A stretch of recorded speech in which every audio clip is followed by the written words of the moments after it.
Hello guys, അടുത്തൊരു വീഡിയോയിലേക്ക് എല്ലാവർക്കും സ്വാഗതം. അപ്പോൾ നമ്മൾ ഇന്ന് ഉണ്ടാക്കാൻ പോകുന്ന ഒരു ഉന്നക്കായാണ്. അപ്പോൾ അതെങ്ങനെയാണ് ആക്കുന്നത് നമുക്ക് നോക്കാം. അതിനായിട്ട് നമ്മളിവിടെ എടുത്തിട്ടുള്ളത് 5 പഴുത്ത പഴമാണ്. നല്ല പഴുത്ത പഴം നമ്മൾ എടുക്കരുത്, അത്യാവശ്യം പഴുത്ത പഴം എടുക്കുക. നമ്മളിവിടെ 5 എടുത്തിട്ടുള്ളത്. നിങ്ങൾക്ക് എത്രയാണോ ആവശ്യം അതിനനുസരിച്ച് പഴം എടുക്കാവുന്നതാണ്. ഇനി ഈ പഴമെല്ലാം നമുക്ക് നന്നായിട്ട് ഉടച്ചെടുക്കാം. അതിനുശേഷം ഓരോരോ ചെറിയ ഉരുളകളാക്കിയിട്ട് നമുക്കിതെടുക്കാം. അടുത്തതായിട്ട് നമുക്കൊരു ചട്ടി ചൂടാക്കാൻ വെക്കാം. എന്നിട്ട് അതിലോട്ട് നെയ്യ് ഒഴിച്ചു കൊടുക്കാം.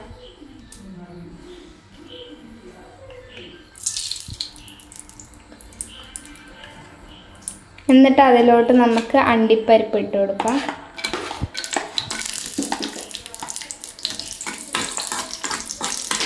അതൊന്ന് നമുക്ക് വറുത്തെടുക്കാം. എന്നിട്ട് അതിലോട്ട് നമുക്ക് മുന്തിരിയും ചേർത്ത് കൊടുക്കാം.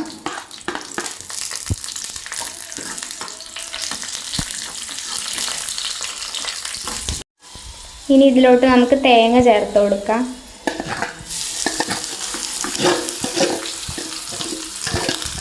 അത് കുറച്ച് നേരം നമുക്കൊന്ന് വറുത്തെടുക്കാം ഇതിൽ. എന്നിട്ട് നമുക്ക് അതിലോട്ട് ആവശ്യത്തിന് പഞ്ചസാര ചേർക്കാം.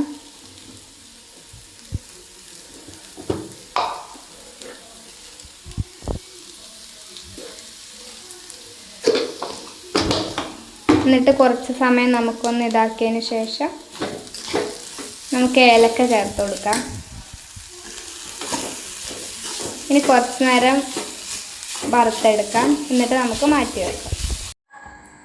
അടുത്തതായിട്ട് നമുക്ക് കുറച്ച് വെള്ളം കയ്യിലോട്ടാക്കി കൊടുക്കുക. എന്നിട്ട് നമുക്ക് ഈ ഉരുളകൾ എടുത്തിട്ട് പരത്തിയെടുക്കാം. നമുക്കൊന്ന് നന്നായിട്ടൊന്ന് പരത്തിയെടുക്കാം. എന്നിട്ട് അതിലോട്ട് നമ്മൾ എടുത്തു വെച്ച തേങ്ങ മിക്സ് ചേർത്ത് കൊടുക്കുക കുറച്ച്. എന്നിട്ട് ഇതിങ്ങനെ അമർത്തി കൊടുക്കുക.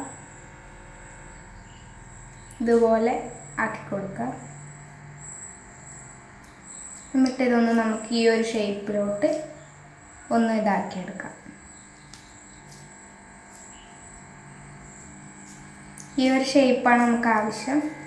അപ്പോൾ ഈ ഒരു ഇതിലേക്ക് നമുക്ക് ഫുള്ള് കവറാവുന്ന രീതിയിൽ ചെയ്ത് കൊടുക്കാം. എന്നിട്ട് ഇത് ഓരോന്ന് ഇതുപോലെ ചെയ്തിട്ട് നമുക്ക് എണ്ണയിലിട്ട് പൊരിച്ചെടുക്കാം.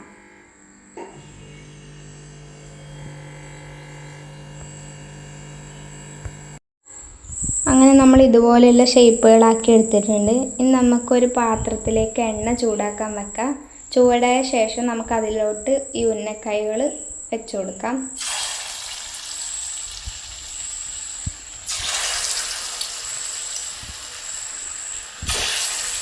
ഇനി ഇതൊന്ന് നമുക്ക് നന്നായിട്ടൊന്ന് പൊരിച്ചെടുക്കാം.